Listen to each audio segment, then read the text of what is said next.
ప్రతి సంవత్సరం ఆగస్టు 15 వస్తుంది. జెండాలు ఎగురుతాయి, సెలవులు వస్తాయి, వేడుకలు జరుగుతాయి.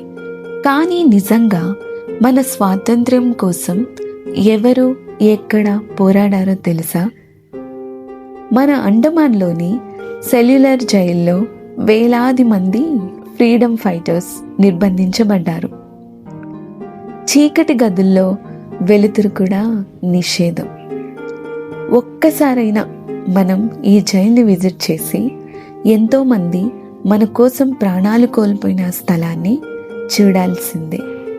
ఇంకా మీకు తెలుసా, 1942లో ఇండిపెండెన్స్ రాకముందే ఉత్తరప్రదేశ్లో బాలియా అనే ఊరిలో బ్రిటిష్ వారిని తరిమేశారు. చిట్టు పాండే లీడర్షిప్లో ప్రజలే ప్రభుత్వం ఏర్పాటు చేశారు. ఇది పుస్తకాల్లో ఉండదు, కానీ ఇదే నిజం. బాలియాలో ఇండిపెండెన్స్ గెలిచింది.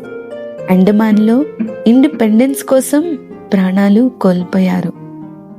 ఈ ఆగస్టు 15న తెలియని వీరులను గుర్తుంచుకోండి. మనకి తెలియని వీరుల పోరాటం మనకు ఇండిపెండెన్స్ ఇచ్చింది. ఈ గాథని మరొకరికి తెలియజేయండి. వీడియో నచ్చినట్లయితే లైక్ చేయండి, షేర్ చేయండి, మా ఛానల్కి సబ్స్క్రైబ్ చేయండి. మన దేశం అనేది ఒక ప్రైడ్.